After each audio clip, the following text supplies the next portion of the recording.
Once again, I'm joined by session guitarist Tommy Webb here at the Marshall studio.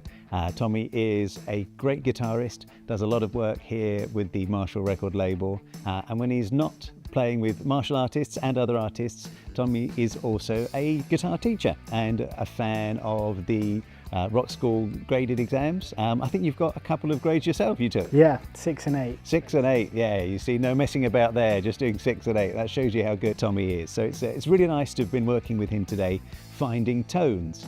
We've worked through a few different tones, and now we've arrived at kind of 80s rock, is how we've described it, isn't it? So if you're used to the Rock School repertoire, or you're just a fan of rock and guitar music, we're talking about sounds like the Summer of '69 by Bryan Adams, those sort of classic rock guitar sounds that were popular throughout the 80s. And we used this fantastic amp here to create it. So tell us a little bit about the amp and how we arrived at that 80s rock sound. So yeah, the JCM 800 is kind of the Marshall rock sound. It is, isn't it? Yeah. It's all we've been talking about of the overdrive pedals in a box. It's that in an amp, really.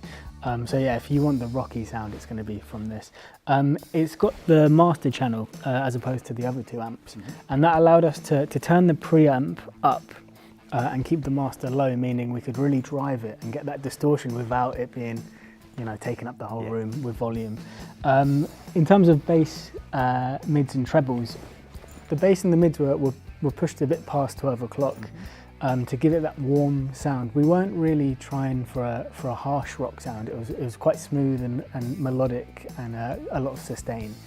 And then yeah, the treble around 12 o'clock, just to you know, keep it not too harsh, not too dull. And then yeah, apart from the amp, as this doesn't have reverb built in, we used a reverb pedal just to give it some space and some feel. But if you've got reverb, I'd say around the 12 o'clock mark. You don't want it swimming in reverb. So what that means is when you play a note, it lasts forever. It just becomes a bit of a mush of noise. But then without it, it sounds a bit too dry. So around 12 o'clock, you're going to get the best of both. And then yeah, this amp with the humbuckers in the Les Paul really pushed it to give us a lot of sustain, that Gary Moore kind of sound. So it's not harsh rock, it's that mellow, really sustained sound. And yeah, on the neck pickup and the middle, just to blend the two together and come up with some different tones was what we did for this. And if you're not as fortunate as we are to have a great, fantastic 4x12 cab and a JCM 800, if you've got a different brand of amplifier at home, maybe you've got a combo, something smaller, what are the general things that you can aim for to get that sort of classic 80s rock sound? Yeah, so if you had a combo amp and it had an overdrive channel, we'd want to put it on overdrive and have the gain relatively high. If you have the gain knob quite high up, maybe 3 o'clock. And then if you do have any time-based effects, so like reverb or delay built in, any of those is going to be, it's up to your own interpretation, but that is going to lend itself to that style of music.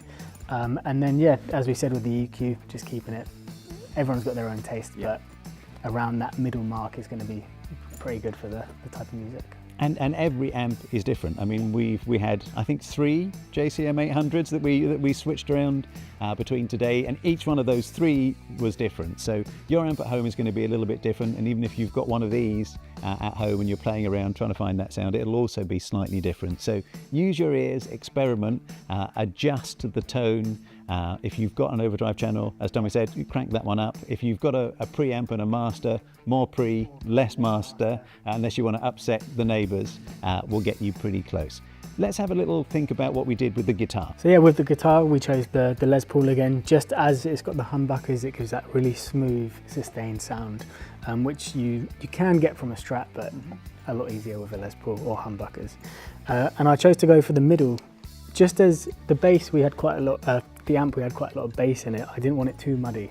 So having the bridge pickup in there smooths it out a bit and doesn't let it get too muffled.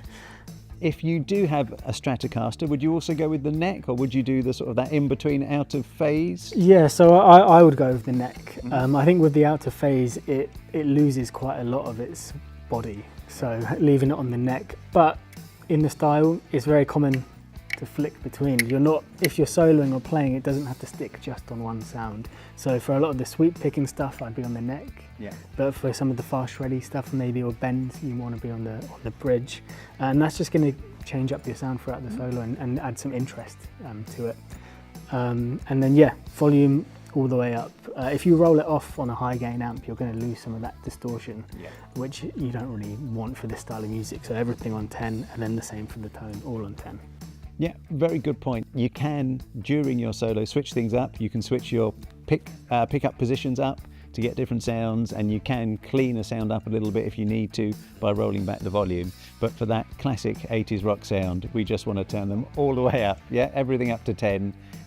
Enjoy that distortion. Make sure it doesn't get sort of too muddy, so we've got a little bit of clarity there, and turn it up.